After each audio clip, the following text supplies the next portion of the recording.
Welcome to day number 23. My name is Nathan Ziegler, the upper school principal at Hope Academy.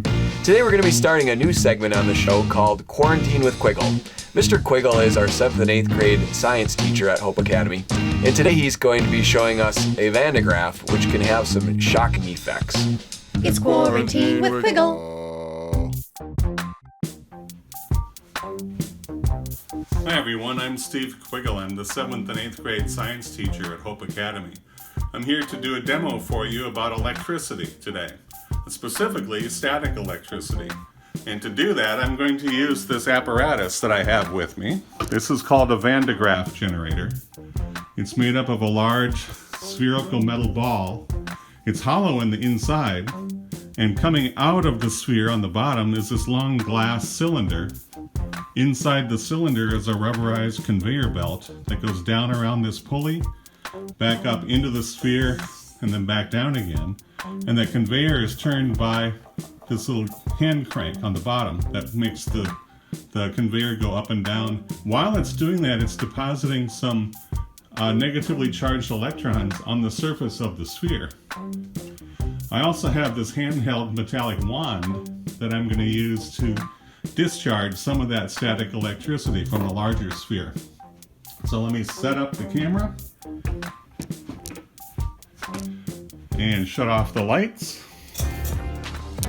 and let's see what it looks like.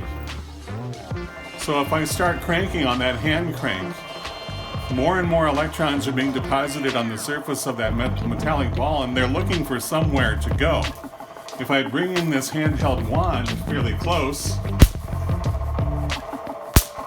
you can see where they're going. A lot of static electrical discharge is happening right here, right now. It's basically homemade lightning. It's really pretty cool. If I keep cranking,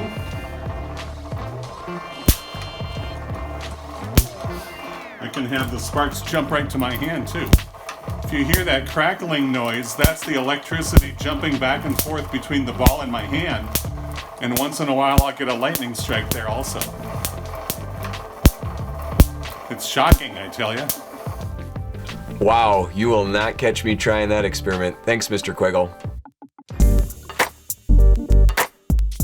For today's dad jokes, what happens to a frog when its car breaks down? It gets towed. What did the football coach say to the broken vending machine? Give me my quarterback.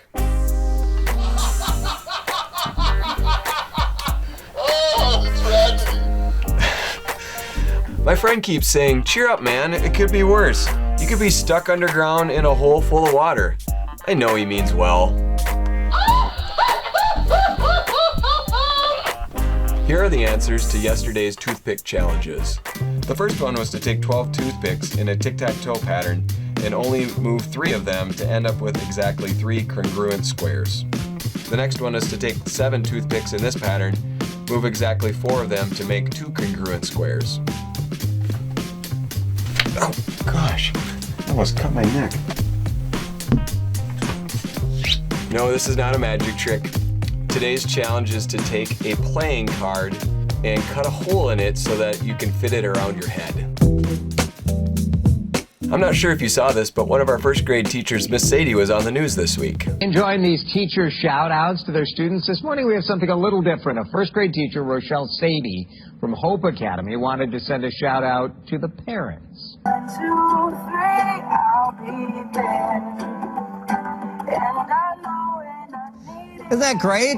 Miss Sadie, thank you for that. We know that parents are doing so much right now. Teachers, too. This is not quite what they signed up for when they thought this school year was going on. That's awesome. Thank you, Miss Sadie, and thank you, parents. It is such a blessing to be able to partner with you. Miss Sadie and one of her friends, Miss Ross, now have a word of encouragement for you all. Hi, Miss Sadie. I'm so happy that you called. I've been feeling sad, tired, and grumpy. Me too, Miss Ross. It has been so hard to be separated from my friends, and I was feeling the same way. This morning, I read a really great verse in my Bible that says, just as lotions and perfumes give a great delight, a sweet friendship friendship refreshes the soul. And I immediately thought of you and how you just refresh my soul every time we're together. I'm so thankful I have you in my life.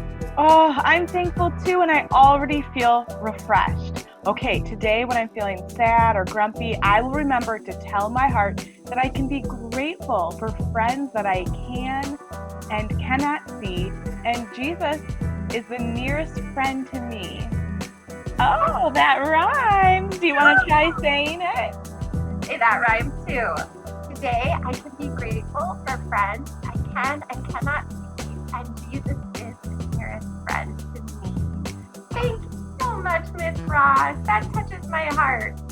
So fun seeing you. Love you, friend. Love you, friend. A sweet friendship refreshes the soul. What a great reminder, Miss Sadie and Miss Ross. Maybe you can think about a friend who you could call and encourage today.